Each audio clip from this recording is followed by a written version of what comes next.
Drama serial एक सितम और में आज की एपिसोड में शहरोज़ एक नए ऑफिस का इफ्तिताह करता है जिसमें वो स्पेशल गेस्ट उष्णा को बुलाना चाहता है, लेकिन उष्णा नहीं पहुंचती।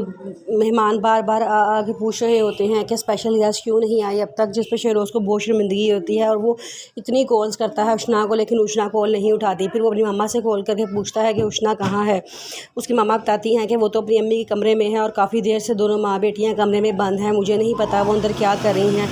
जिस पर वो कहता है ठीक है। वो गुस्से में घर आता है तो देखता है कि उष्णा अपनी मम्मा की तीमारदारी कर रही होती है, तो उनसे पूछता है कि तुम आज आई क्यों नहीं। वो कहती है कि मैं भूल गई थी। जिस पे वो कहता है तुम इतनी बड़ी बात, मेरी ज़िंदगी का इतना अहम फंक्शन भूल गई थी। वो कहती है मेरी मम्मा की तबीयत बहुत ख़राब हो गई थी। वो उसकी मम्मा के माथे पे हाथ लगा कर देखता है तो उनको बिल्कुल भी बुखार नहीं होता। और कहता है कि इस वक्त तो बिल्कुल भी बुखार नहीं है। उष्णा कहती है कि मैंने सारा दिन पट्टियाँ की हैं और दवाई भी दी है, डॉक्टर ने इंजेक्शन भी लगाया है जिसकी वजह से बुखार कम हो गया है। वो कहता है कि बस कर दो ये ड्रामेबाजी कह के वो कमरे में चला जाता है।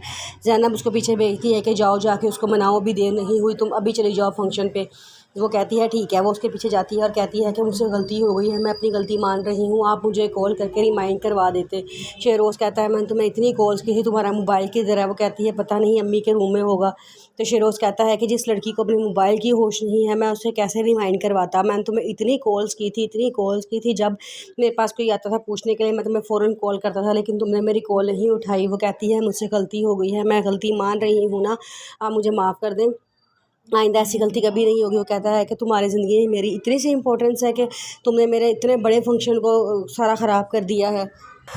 तुम और तुम्हारी माँ मुझे और मेरी माँ को नीचा दिखाने में लगी रहती है। वो कहती है ऐसी बात नहीं है, अगर आपकी मम्मा की तबीयत ख़राब होती तो तब भी क्या आप अपना फंक्शन कैंसिल ना करते। वो कहता है कि अगर मेरी माँ की तबीयत ख़राब होती, कुछ सॉलिड बहाना होता तो मैं ज़रूर करता, लेकिन ये सब ड्रामेबाजी है, तुम्हारी माँ को कोई भी बुखार नहीं है। उष्णा कहती है ऐसे मत कहें, वो मेरी माँ है, उनकी तबीयत इतनी ज़्यादा ख़राब थी, आपने उनकी हालत नहीं देखी, अगर आप उनकी हालत देखें तो आप ऐसा ना कहते हो। कहता है कि बस कर दो, तुम्हारी ज़िंदगी मेरी कितनी अहमियत है मुझे आज सब कुछ पता लग गया है, इसलिए तुम अब जाओ यहाँ से। वो बहुत गुस्से में होता है।